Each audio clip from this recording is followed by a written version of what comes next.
Disappointed!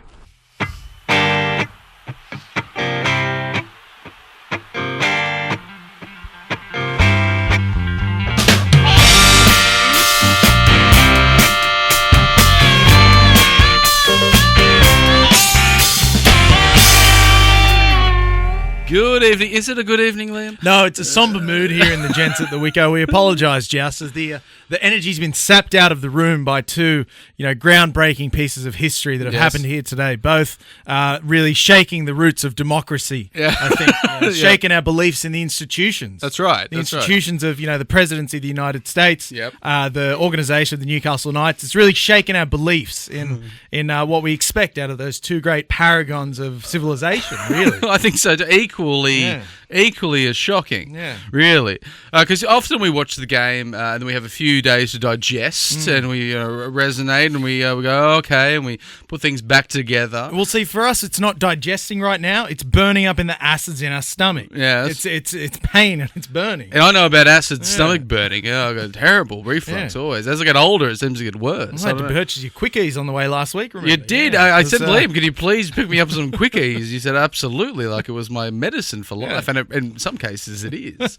But also, Liam, you're dressed in a certain way, like almost like a boxer, a fighter, Drederick Tatum. From a man obsessed with comfort, more so than some sort of violent fist thrower. I was lucky enough that dear Buttons man Josh happened to wear a dressing gown, and he offered it to me as a gift again to dab my tears with. It is cold. It's really comfortable, and it's freezing out here in the Gents. It's freezing, yeah, all tiles, all bricks. And it certainly it adds to the coldness that we feel after an absolute night's good old fashioned thrashing. It was demoralising. Yeah. It was painful. It was all the bad things, Nagy, wasn't it? Now we didn't enter this game with a whole lot of confidence, Liam, largely because of the players that we had out. Yeah. Now the players that we had out included. Well, they were actually. It's funnily enough, Liam. I don't know if this is coincidence or by sort of method or madness, but the players that were selected for State of Origin from the Newcastle Knights happened to be our three best players. And I think that's outrageous. And best burn you at the stake, bud. That's a controversial take. And the best players, all from our outside back five. Kalen Ponga, of course, such an integral part of the team so far. The Newcastle Knights back five this season. And he made his way back and showed us what he can do, and then immediately said, "See you, boys, I'm off to Brisbane." And then Dane Gagai recalled into the side. Well deserved. I think blind Freddie could have seen that one coming. Yeah, and then Bradman Best. But then also, just to add a little bit of salt to the wound, and I don't know if you know this about wounds, but if you add salt to them, painful. So if you add some pain to the wound, we had even Nari Tawala, who's someone who's been a much maligned figure in the Newcastle Knights. But would say that he's filled in handsomely this year, which, given that it was his starting position at the start of the year, he's played there all year. I think it's a bit disingenuous that we're still saying he's holding the seat, keeping the seat warm. Dom Young's not coming back. He's not coming back. He's not coming back. And Ari was no longer keeping the seat warm. Yes. So, and he's held that position, and he has played, something around the realms of about 90 first grade games, largely for the Newcastle Knights, and has slipped into that centre role, winger role. But for the Knights, we decided to elect Dylan Lucas, who has filled in at centre a lot and did come through the system, centre and wing. This was a position that's not entirely unfamiliar to him. I think he's played centre twice this year as well, maybe. Yeah. Well, at least forced there due to injury. 2 tries against the Storm at centre. So not unfamiliar with it, but Thomas Kant, he plays generally a role which is more of a front row, middle forward at least. Like a lot of it is listed in the back row, but plays a lot of that middle forward role. Has been captaining the New South Wales was it the knock-on effect Cup, your favouritely named competition in all of rugby league. Off the tongue, does it? The knock-on effect cup. And he was, you got to debut, Thomas, and he's been 18th man a few times, and it was like, okay, well, this is a great opportunity, but we're going to put him at centre. And on the side, Tom Travojevic runs out a lot, too. Yes. Let's put him right there. Yeah, with the likes of, obviously Jason Saab is around there, and then Ruben Garrick as well. I think he was marking 1-on-1, which is... Both men generally are not known as slow. No. Which I think was a real Achilles heel because Thomas Kant is slow. Well, and compared to like Greg Marju. Greg Marju again, the last remaining one of our back five that we that has sort of been there time and time again. Not known for his explosive pace. It's more of or just his pace in general. Like his sustained pace, not great. I don't have anything. It's because it's Greg the Bus. It takes some time to really, clock up the. Well, he got a lot of tires. It takes time to get those things going. It's like when you're in a car and you're behind a bus and then you're at the traffic lights, you want to get in the other lane because you think this is not going to take off very quickly. And so Greg, to his name of the bus, lacks a bit of pace. And so we really had a very, very slow and inexperienced back five. Now, that's not a great combo. I don't like that combo at all. Interesting approach by the coaching staff, the AOB and the rest to be like, well, hey, we got inexperienced back five. Why don't we make it slow as well? And it really shows, I think, how far down the pecking order Tom Jenkins has come. Now, it wasn't until you mentioned that through the game that I actually remembered that, yes, we do have Tom Jenkins waiting in the proverbial wings, and yet we've still picked Tom Kant in the outside backs ahead of him. Also, Maps, they're Lange, they're playing in his unfamiliar role on the wing. And so we're coming up against, largely a Manly side at home. Tom Travoy, as we said, played a week at centre last week, went back to fullback. They had one of the Hopawaides there. We can't tell whether he was good or not. He looked great tonight, but again, hymns or knife crime with that family. Well, see, they did something really interesting. Now, we noticed Adam O'Brien, as you mentioned, decided to pull out the inexperienced and slow card. Yes. What the Seagulls have done has gone inexperienced and fast. Inexperienced and fast? Yeah, they went inexperienced and fast. Like, we've all, heard for so long that Seabold's a real intellectual. He's a real kind of footy nut. He went to Harvard and everything. Self-confessed, yeah. I think he looked at Adam O'Brien's side and said, hey, they've gone inexperienced and slow.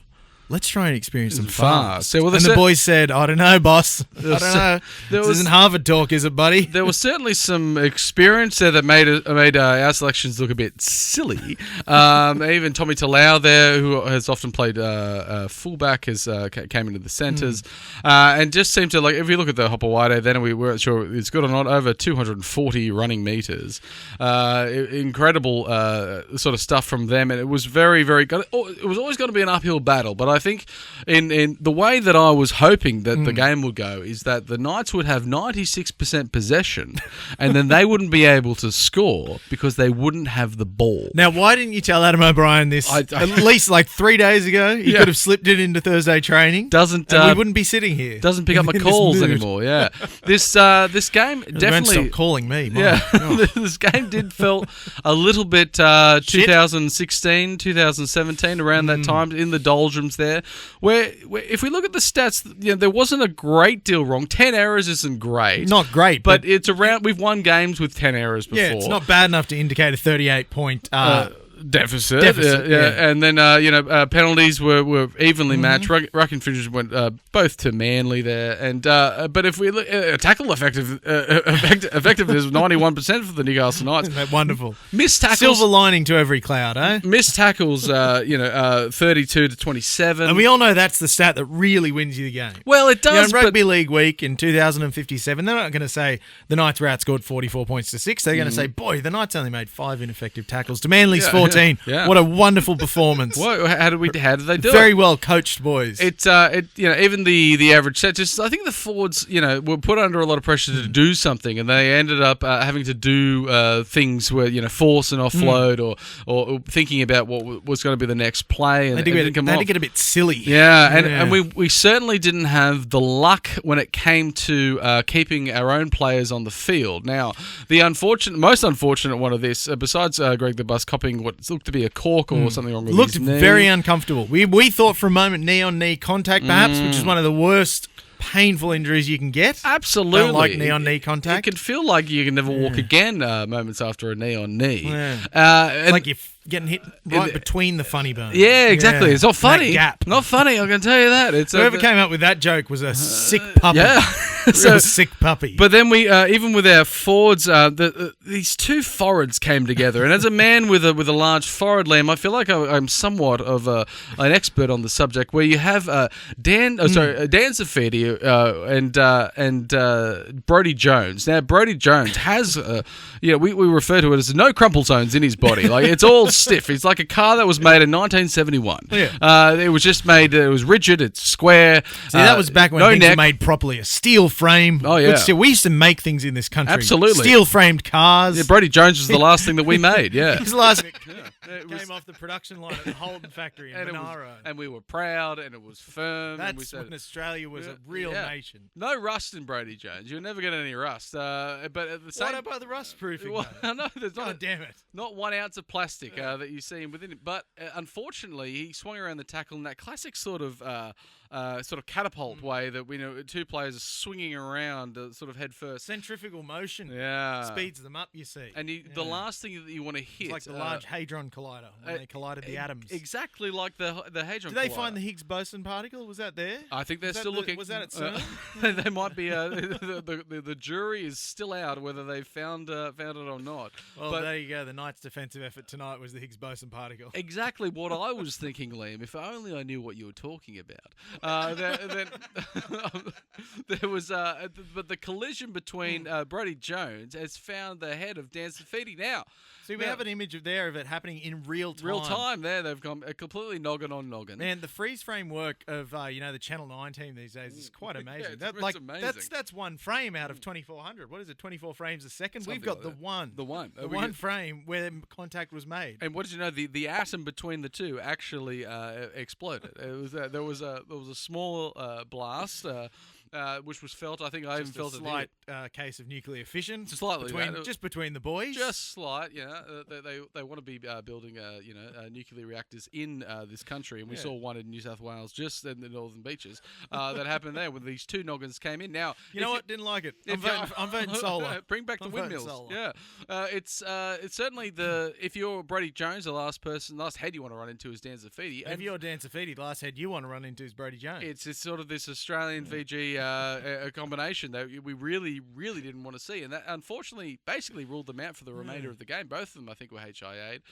Didn't make it back onto the field, and it wasn't the independent doctor wasn't a friend to us tonight. No, he wasn't a friend to us. Did the right thing. Don't get me wrong. I'm not accusing him of any kind of ill will towards Knights, but he wasn't a buddy. It was certainly a difficult game when we're losing players, and then we didn't have anyone on the bench from that point, and then it looked like that Greg Marju needed to come off, but we just didn't have anyone else.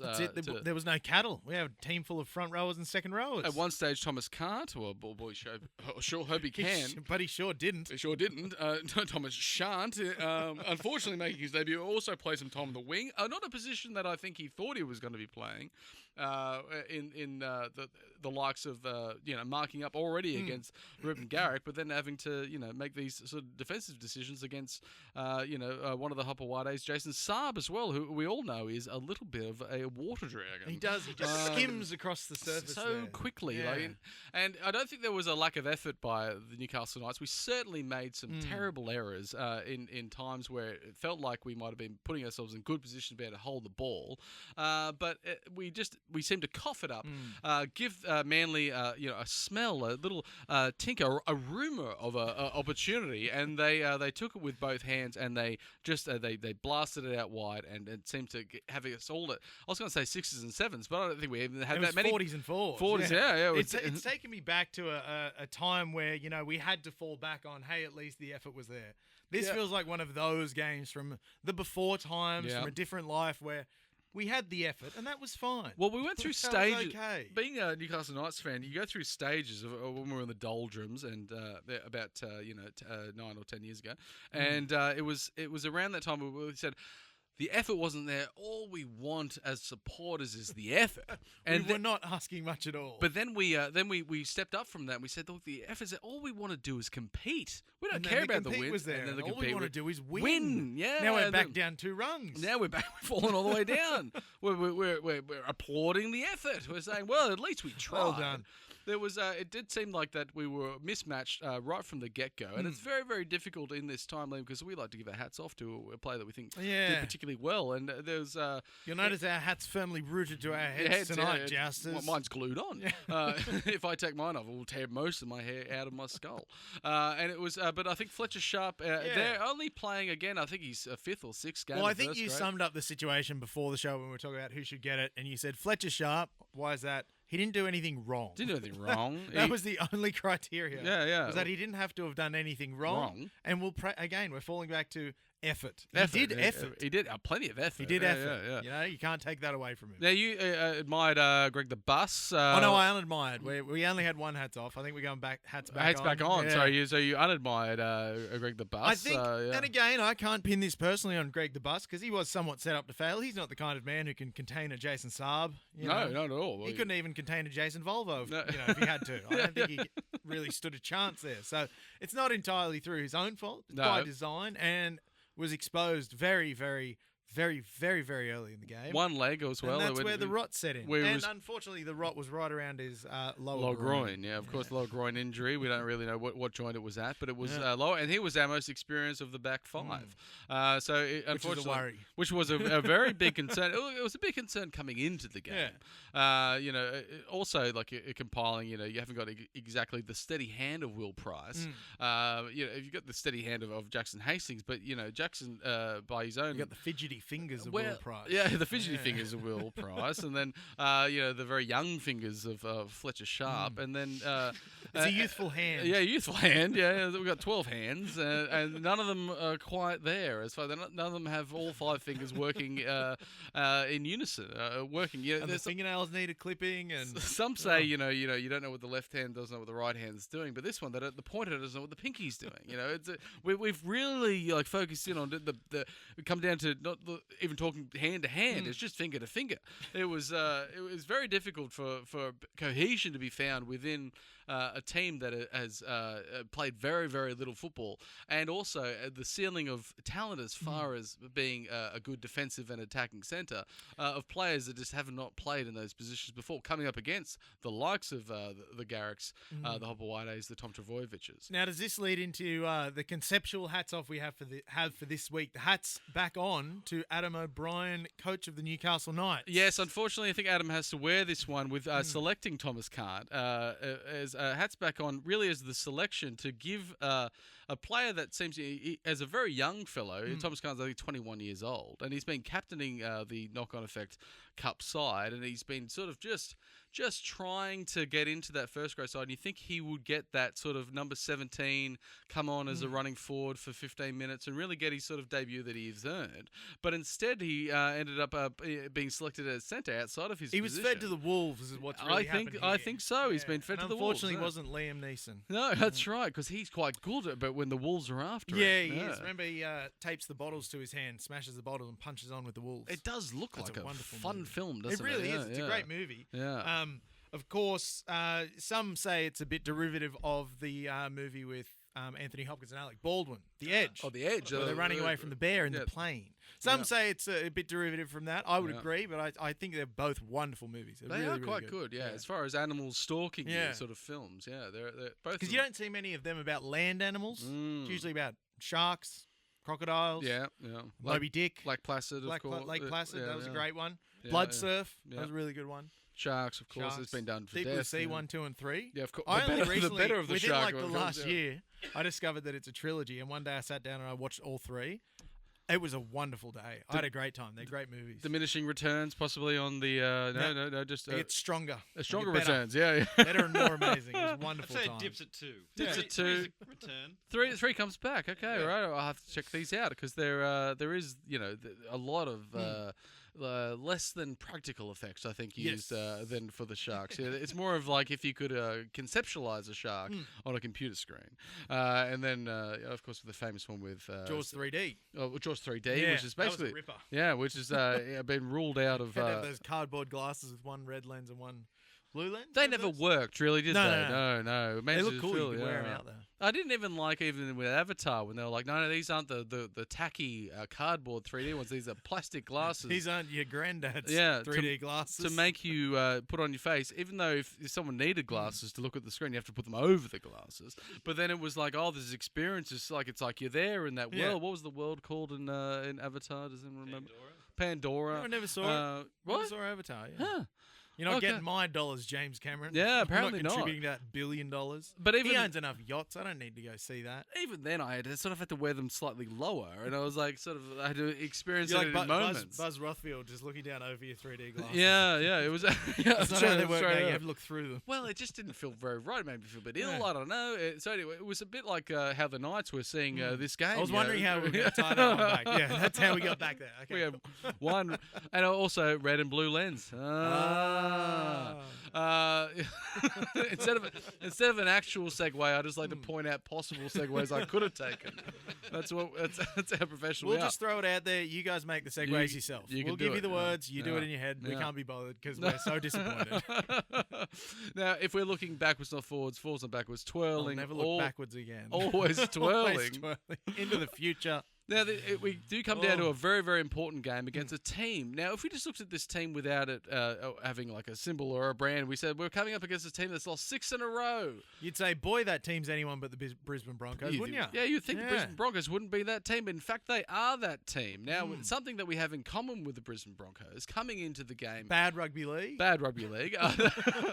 Coming into the brown river running through the middle of the place. This week is we both have some players out playing State of Origin this week, which is on the Wednesday. Which is it's a blessing and a curse, isn't it? Having players that are good enough that they have to miss a lot of football due to Origin. Yeah. It's like, kind of the eternal struggle of when do you schedule Origin? Yeah. You know, is the 3 series mid-season thing good? Spread across 3 weeks. Should it go back to Sunday evenings, pre-season, post-season? You got to ask the question: why penalise the side that has good players? Which for so long we forgot what that feeling was like because we had no good players. We were playing State of Origin. Even game 1 and game 2, we didn't have any, and it felt great. Then now we've got 3 out, 3 of our best. Broncos have 3 as well, I think. Yeah, Walsh, Carrigan, Haas. Haas. So. Now they're coming in. We're both going to be a quick turnaround. They've got some in the Queensland team probably too, don't they? Oh wait, those are the ones. Game. Yeah, yes, in the whole game. Yeah. Oh, so it's going to be interesting to see, how those good players come back and what they do, and are they going to be injured? Fingers crossed that Kalen Ponga doesn't get injured because we'll be watching Origin at the Wickham Park Hotel. Of course, so we'll be watching State of Origin with $6. It'll be a much more joyous day than what we've had here. Of course, New South Wales Blues are almost guaranteed to win. But I think also, as we discuss negativity, it is important to spread more positivity in the world. Well done, I think, to the people at the NRL graphics team. They finally did the stats without using blue twice. Oh, that's right. I think we can go back and actually. We can look at the toolbars quite quickly. Yeah, the toolbars. Because NRL digital arm. This has been a bit of a problem that they've managed for. Well, they haven't managed at all. It's taken them 18 or so rounds. Sorry for going so far back there. No. To actually make Manly red and then the Knights blue, which is a nice, easy thing because typically they make the Knights dark blue and then any other team that we play navy blue, darker blue, and it's very, very difficult to see. But if we look at well done. Like I said earlier, silver linings to every cloud. So we look at this big unknown in front of us where we don't know whether our good players are going to be back and ready to fire, or they're going to be injured or banged up, or just simply a bit The puffed. Origin period's like those days between Christmas or between Boxing Day and New Year. You don't know what's like going you're perpetually a bit hungover. You don't know what day it is. There's things happening everywhere, but you're like, oh shit, too much is going on. What type of event is this? Yeah, what event is this? How do I dress? What's the? What am I bringing? Am I bringing a case of beer, or is this a potato bake? Is this food? Are we just having maybe is it a rum day, beer day, maybe some wine, Bailey's with dinner? It's that weird. And you don't know how pissed are we going to get. Like, that's really the question. It's sort of that we're one all long in and out nap. Yes, that's right. You don't sleep at night. You just kind of doze on the couch and then wake up and you do it all again. I think that's the only acceptable thing during that period is that you can have a bit of a kip at any point. And it's basically accepted. I can still remember the best nap I ever had was on 24th of December 2012. It was at my aunt and uncle's house in Sawtell. I had a massive lunch, bunch of beers, and I laid back about 4 in the afternoon, woke up maybe 5:15, 20 past 5. Yeah. I was reading a book, so I passed out quite calmly. Oh, very good. I'd never felt so blissful. Well, la-di-da. You Yeah. got a book in your hand as well. Did you get the book for Christmas, possibly? Don't know, I fell asleep. Don't know what it was. But, now people just fall asleep looking at their phone, and the phone collapses, or you drop it and it manages to hit you square in the face. Or if you're watching a show, you drop it and you are holding it at perfect testicle height. Yes, that's right. Yeah, and then it falls onto the crutch. So it's.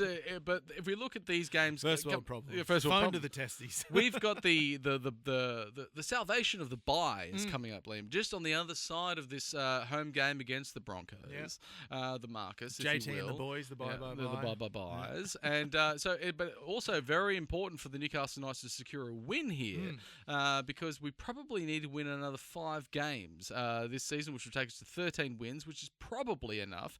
Might still not be, but that will keep us in the conversation. And this very interesting run home. After that, we've got the Panthers away, probably with Nathan Cleary coming back into the side. And the Panthers, preparing for a finals push. 8 weeks out. How many? 2, 4, 6 weeks out. This is where they're going to start rolling. They can smell the finals. They get into their mode. They think, this is another premiership. They're already thinking.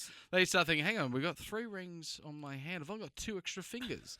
Again, the fingers talk. They say, this year will be 4th. I can put that on. Maybe I'll put that on my thumb. Because obviously you start. Sorry, I'll tell you what. Given how successful they are, they'll run out of fingers and have to put it on their cocks. Yeah, exactly right. Yeah, that's got to be if they could make the NRL, because they always ask like a celebrity to say, can you come in and look at how we're going to design the ring, and then they'll have to say, actually this year it's going to be a cock ring. So maybe more low key, maybe more flamboyant. I don't know which way they're going to go. Is a cock ring something that you expose to everyone, or is it something that you keep quite private? Well, I feel like it's such a humorous thing. You have to understate it. You don't want to go over the top and broadcast it to the world. Let the world find out. It's funny enough. The word will spread on its own. Yeah. You just have to kind of sow the seeds. Is it a ring that you slip over, or is it like a Prince Albert that you have to pierce in?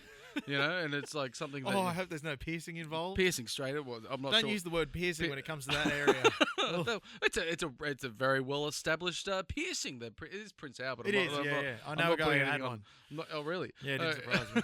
I think he became a Nazi later on. Well, there you go. There's the connection there. But if we look past the the Panthers, Liam, we've got the Tigers, and we feel like we could probably get over the Tigers, especially at home. Yeah, and especially given their form of this weekend, I think we can safely put a line through them and say they might not win again this year. Is that fair, or will there be a bounce back? Do we worry about the bounce back? They're probably looking at us as saying that's 2 weeks later. Anyway. That's 2 weeks. Yeah. We're looking well into the future. Lose this heavily between now and then. Very much. They got a couple more thrashings in them, and then we got Sharks, Rabbitohs away, and then we have 2 home games at home. Titans at home, who are seeing a big resurgence. They're on the improve. I think Des has finally done what Des was hoping to do, and he's really instilled a bit of defensive steel in them. Yeah. Their young, exciting talent is almost unparalleled across the league. Yep. They've got some really, really exciting young players, and they're kind of going in a bit of a streak of good form without Brimson, Campbell, and another fella. And they're coming. Really good. No Tino. No Tino. Yeah, he won't be back though. But I think those other back. ones will be back when we have them second round to last. Dolphins also, they're up there as well. They're probably at this stage they look like they might already make the final, so it might not be an important. But game you for feel them. like Wayne will have one foot out the door and won't give a shit about this game. Potentially, yeah. I think he only really he's not working for another contract. He's got a lovely juicy contract. I think any other there. coach would be out of the stadium and on the way to the Premier at half time. But probably of course, he's a noted teetotaler. Yeah, watching it on the TV. Possibly. They do have a big tab there. Maybe he'll go over and spend the second half in the tab. Possibly, just give it up. Just watching the Greys, coming through, and just they go back to Wayne. They show him, and he's like, oh no, and they're like, Wayne, they just scored. He's like, yeah, but number 4 was the favourite. It was a Bale dog. That's a big thing with the dogs. They all have Bale names. Yeah, right. What's the Bale name? Well, it was I think originally a trainer, and then they had sort of outbred the dogs, and they kept the Bale name. Like sort of a dynasty. A dynasty of the Bale. Would you say? Yeah. So obviously Wayne will be on. Geordie Bale, he was a lovely fella. Who's that? Oh, he's a friend of our dear Buttons man Elliot. I remember I went to a party at his house once and he was really lovely. Oh, okay. Yeah, he's a good fella. Yeah, maybe he's also into greyhounds. I'm not really sure. Yeah, that's where my brain went straight to because I heard Bale and I thought, Christian Bale? Yeah. No. This other nice guy I met one time. Oh, I thought about Bale Bosch. I met him a couple of times, but remember the ad, Bale Bosch. Yeah, Bale Bosch. get a fighter on your side. Fighter on your side. And then they redid the ad. They wanted to make him a bit more light-hearted. Well, no, he cracked a joke. He actually had to say, "I'm not a lawyer. I'm just an actor, and you don't look for me." Because everyone went in there and went, "I want the old guy. He sounds good." So stern. Yeah, I want the stern man. I slipped over at the shopping centre. I want $1 million. That's all how it works. We'll be right back for the second half of the Joust, talking about everything State of Origin, which is coming up very soon. Welcome back to the second half of the Joust. Now, Liam, after a very sombre occasion of the Knights v Manly that we've just experienced, we have an opportunity for a much more joyous occasion of the New South Wales Blues. Now, given the negativity of the day, it's also an opportunity to have a much, much worse day now. Well, possibly. You never know. Possibly. But boy, we hope that it doesn't go that way, don't we now? History will say possibly it might not be a joyous occasion, but the opportunity, Liam, the opportunity is there. The hope is there that we can break the trend of this Queensland dominance up there for Game 3. Because they certainly like it up there in Game 3, Queensland, don't they? I don't know what it is about them. There's something they love a Game 3 in Queensland. Yeah, they certainly do. They certainly like winning one. And unlike the Blues, who apparently over the last 20 years enjoy losing them. Because you're much more of a rugby league history man than I am, what with my brain forgetting everything that I hear as soon as it goes in. Somewhat. The record of deciders at Suncorp, Nagy. Now, you know some numbers about this, don't you? There's been a couple, hasn't there? Five, I think, since we've won the last That's not one. many, given that Origin's been going for, 44 years now. Yeah. In fact, there's only been 5 deciders at Suncorp, I think,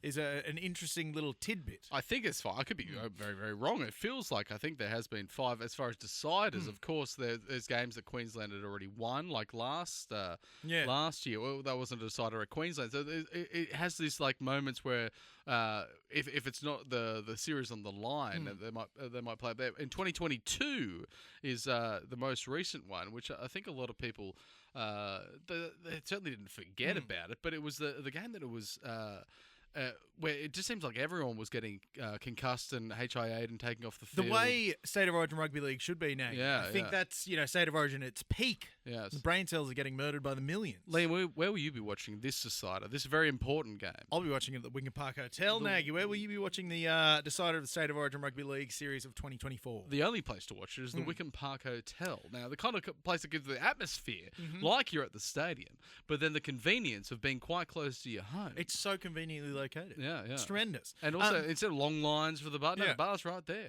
But you'd be around strangers. No, all your friends are there. All your dearest and closest friends. But Nagy, we love to deal in narrative and rhetoric. And I think the narrative about the mythological Queensland decider in Suncorp, the way it's talked about would make us think that it's happening every 2 weeks. But like you said, it's only happened 5 times. So I think there's this whole big mythical aura that is confronting a lot of Blues fans that I think needs to be rationalised. The Suncorp decider hasn't actually happened that many times. Yeah, again, we were leaning on 5. I could be very wrong. Maybe it's 15. It's maybe 3 or 5. It's surprisingly few. It's surprisingly few, but at the same time, there is the confidence that we go in. Now, I remember at least 2 of the series, Liam, where we went in very, very confident. And one was in 2011, where first game in 2011, we didn't really feel like we had much of a chance. And then we sort of excelled into the game, back end of game 2 in Sydney. It was when Jamie Soward was playing, and it was like we scored. The Jamie Soward year. Yeah. It was we can do this. We found our form. We can. They're going to have no chance in hell. And then we did it, and then of course we got beaten. And then we went. They got absolutely thrashed. But the big one was a game that you and I watched together in 2015, and we were very excited after the game 2 win in Sydney, and we thought, this is going to be great. And then unfortunately, we didn't only get beaten, we got beaten 52 points to 6. It was the ultimate in demoralising experiences and terrible times in our lives. We didn't enjoy it. The Maroons have lost Origin deciders in Brisbane just twice in Origin history. 94 and 05 while winning 10. And drawing 1. 10? It was way more than I thought. No, since the last time we did it, since the last time, which was 05 with it only took to get this win for the Blues. The greatest rugby league performance of all time. Well, and the greatest rugby league player of all time, and Andrew Johns had to be playing. Now, correct me if I'm wrong, Liam, Andrew Johns isn't playing in this particular game. Oh, I wish I could not correct you. I wish I could disagree with you and say, hang on a second, Joust, as you heard it here first, but we can't. Yeah. That's a story for another True Origin Heroes time. 50-year-old Andrew Johns is coming out of retirement, and he's going to be taking over the reins of the number 7. Well, they're not calling Brett Finch up. No, but look, if we're getting Oh no! What has he done? The excitement that sort of echoes Andrew Johns is probably Mitchell Moses' performance in game one. 4 try assists. He certainly looked great. Now Mitchell Moses before this had only ever played 2 Origins, and had played well in both. As far as I can recall, though, game 3 was game 3 last year, yeah. and then one. I'm not sure if it was the year before, possibly also in game 3, but he didn't have a great game, but it apparently broke his spine or something of that nature.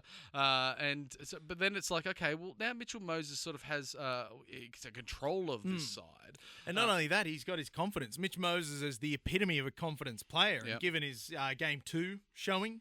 Given his club form in recent weeks, torching Dane Gugai the other week, I think twice, we've got the best version of Mitchell Moses currently that we're probably going to see maybe through his career. Coming back off off a foot injury, he hasn't lost any pace. He looks quick. He's just having a kip. Wasn't a foot injury. He's just having an extended nap for a couple of months. One of the big rests. Of course, we don't have Nathan Cleary, one of the greatest halfbacks to bless the game, in our side, and he has had some really remarkable State of Origin performances. But recently, he seems to love to get injured during this period. He's a huge fan of it. He really enjoys it. I'm not sure why I wouldn't if I was playing State of Origin. My joy would be for playing in the game, not getting injured. Rather than watching the game. Which that's like watching the game's fine. It's a great thing to do, especially if you're doing it at the Wicken Park Hotel. Exactly right. But if I had the option to be in the game as opposed to watching, I know which one I'd take. You'd pick that.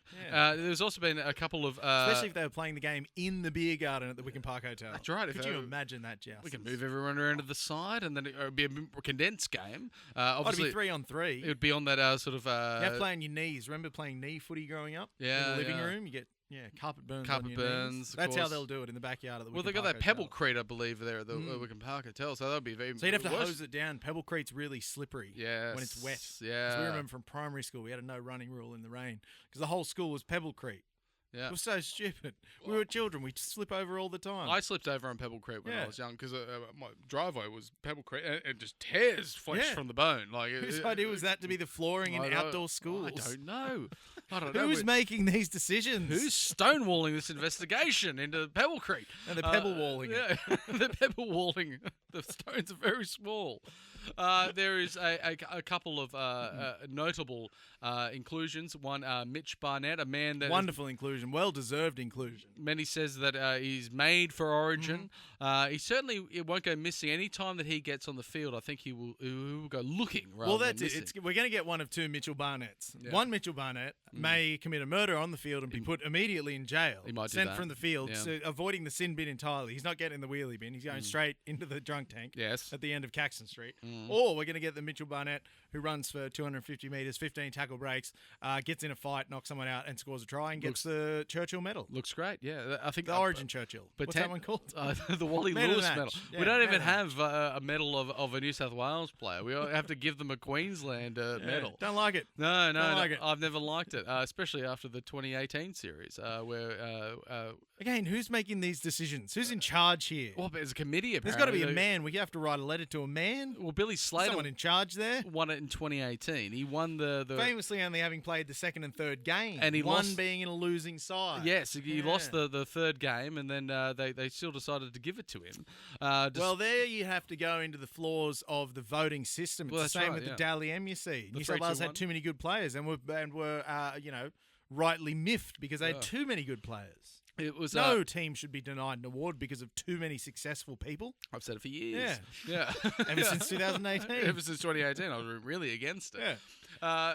But the other Game 3 specialist you could possibly say now is Bradman Best. Obviously. I would say that. Yeah, coming into the side for his debut last year, scoring 2 tries, possibly robbed of a third. Now gets his definitely robbed of a third. Yeah, gets his opportunity to replace Latrell Mitchell, who I'm a huge fan of. We're big Latrell fans on this show. I think that was love the man, especially in a blue jersey. A huge loss for the for the Blues, and specifically when you hear Queensland commentators talk about it, Queensland people talk about it. They fear Latrell with good reason. He's one of those players that just he inspires great fear, like Carl Webb for Queensland. I always remember Carl Webb was one of those players when he got picked for Queensland, he's like, oh, steps it up. he's going to fuck shit up, right? He is. He's going to go nuts. And he's going to be silly. When he had the cue into his that was into incredible. his hairline. That was amazing. Yeah. Churchillian effort. It was. So I think for when we look at the sides, I have said my concerns against Connor Watson being the number 14 as far as versatility. Concerns which I disagree with. I have no concerns about Connor Watson. I think whatsoever. I know. You love Connor Watson, and that's fine. I love him too, but I just think that Matt Burton would be better at 14. Well, you're a dickhead. Well, if we lose, I'm just a bit lovesick as well. I know. If Stephen Crichton goes down injured in the first 5 minutes, we really have to do a massive reshuffle. When if we have Matt Burton there, it's such an easy fix. I like to think, but Connor Watson, for his size and shape, but we did cover this, but he's probably not someone that could easily fit into the back line as well as Matt Burton, as well as having a great kicking game at 6. But I think given the forward pack New South Wales have selected, given the forward pack Queensland are putting up against it, you could probably play me in that number 15 jersey and you'd still have a really good platform to work off the back of. Now, those New South Wales forwards just look terrifying compared to a very workmanlike, effort-based Queensland pack. Yeah. The power and explosiveness of the Blues forward pack brings me great anticipation. Angus Crichton in career best form. Liam Martin loves a bit of the rough and tumble, if you will. Cameron Murray, quickest play the ball in the rugby league. Payne Haas, explosive, powerful. Yeah. Big Buffalo man, apparently. Yeah. And once every year, Dan Ganane seems to call him Big Buffalo Man in commentary. I don't know why. I've never heard anyone else refer to him as Buffalo Man or Big Buffalo Man except Dan Ganane twice. Does he look like a buffalo? I don't know. I'm not really sure. We have to ask because they're large, powerful beasts. Queensland has to do a reshuffle now. That Queensland doesn't obviously their classic pick and stick, which they like to talk about a lot, but they've had to do a big reshuffle here, welcoming Selwyn Cobbo back into the side. I would have dropped Cameron Smith when he was the best player in the universe. Really, really great work, Queensland selectors. Brave decisions.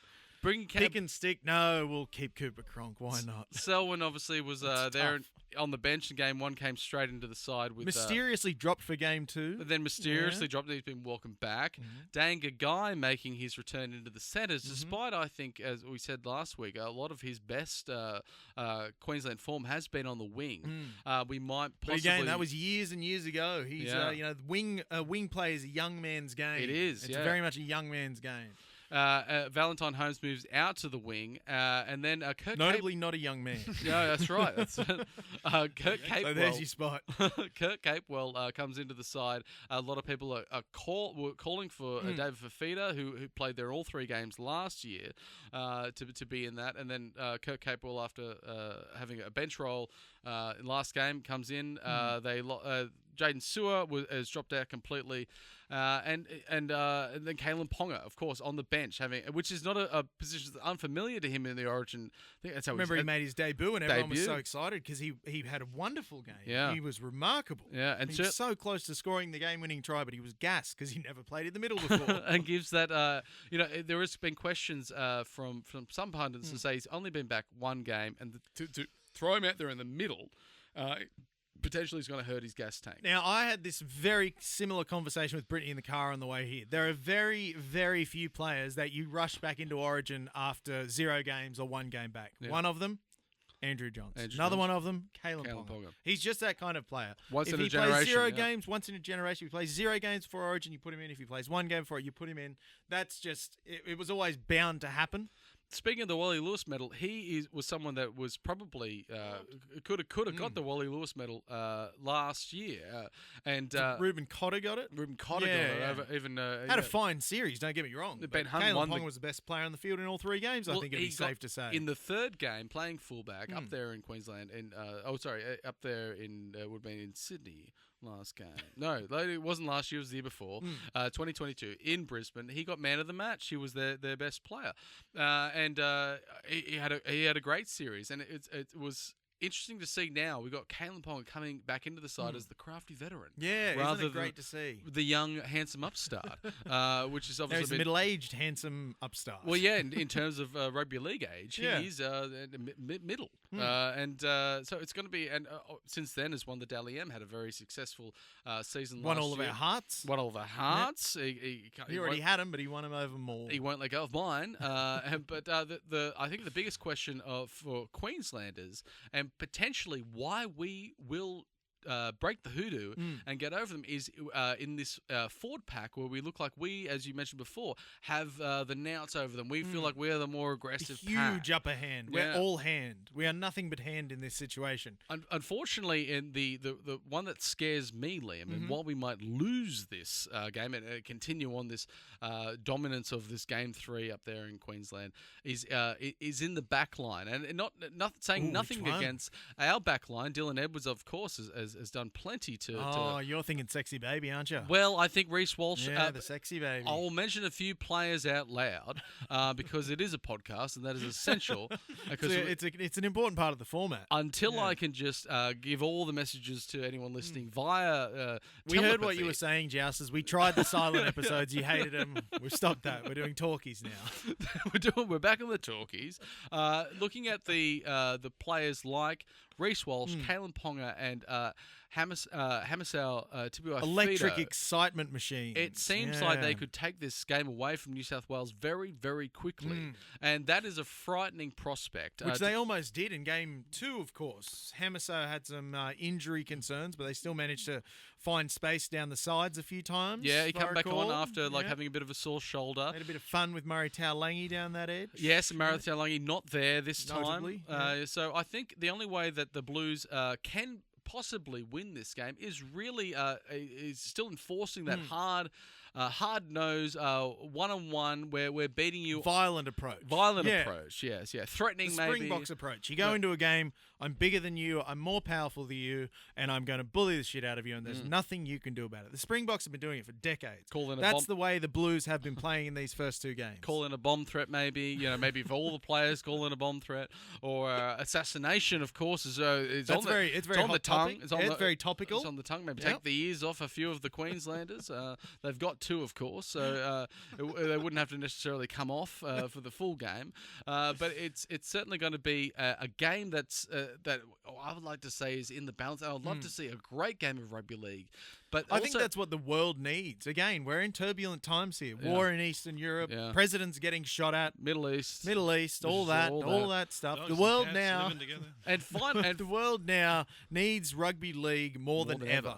And finally, Liam, I'd like to say that there is after the South China Sea. Who knows what could happen there? I think what we are owed by those 34 men who are going to go on the field is, the kind of sporting event that can really unite different countries, cultures, races, everything. It's small conflict to stop big conflict. That's what That's I've always exactly said. it. Yeah, it's truly a great example of how soft power can be exerted to bring peace to the world.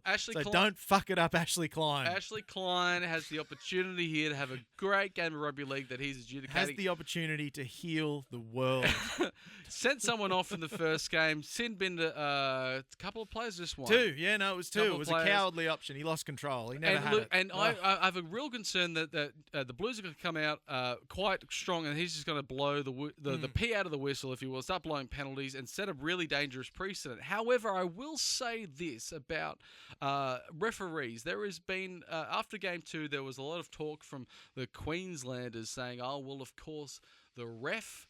being strung up by a puppeteer above, saying, "Oh, well, they won a game 3, so therefore they're getting the rub of the green." Now, and of course, that was their lament in the second half. They're like, "Oh, yeah, we're getting all the square up penalties now. They better square it up for us with the penalties." They can't win it, so it's all just. But it's a real dangerous thought, especially for Queenslanders. It's insidious. That if you believe that there are someone from above pulling the strings, and you believe that the referee is actually dictating the game, and you're a Queenslander, you would have to acknowledge the fact that potentially that has happened for your dream run of 8 in a row, and that every game is actually being decided by these faceless men. So you either acknowledge the fact that every game is on its merits. You've been taking notes from the Republican National Convention. We won the election, it was rigged because we didn't win by enough. We didn't win. We lost the election, it was rigged but because we actually did win. You either accept the result and you don't blame the referees because you believe that every game is actually on its merits, or you blame the referee but that it diminishes any celebration that you might have about the game that you just won. It's a great example of what the Russians would call maskirovka. I thought the same thing. Yeah. With the atom thing. What is maskirovka? Psychological mind games carried out by a shady government agency. Oh, that's sowing mistrust and rumor and such. Well, that sounds right. Mind games, except psychological warfare. Except I believe in about 2001 there was an Australian game against Russian rugby league that they lost 120-0. So that even from their own country they've really struggled to. Yeah, Ian Rubin played it. It was the 2000 Rugby League World Cup. Yeah. That's when International Rugby League was fun because they used to let the Make-A-Wish teams in. It's like Russia weren't challenging for a semi spot. No, they weren't. They were just there to have fun. And they hate getting thrashed. Thanks for sticking around to the end, guys. If you'd like to watch us, you can find us on TikTok, Spotify, Facebook, Instagram, YouTube, SoundCloud, all those Apple Tunes, all those social pipes. Hopefully we'll be coming back to you next week to talk about not only the win against the Queensland Origin Blues, but the win against the Brisbane Broncos, which is sort of like the Maroons' lice. It's Newcastle versus Brisbane is a microcosm of State of Origin. We get two origins. Yeah, really, we get two origins for the price of one origin. It's wonderful to see. We'll see you at the Wicco on Wednesday night.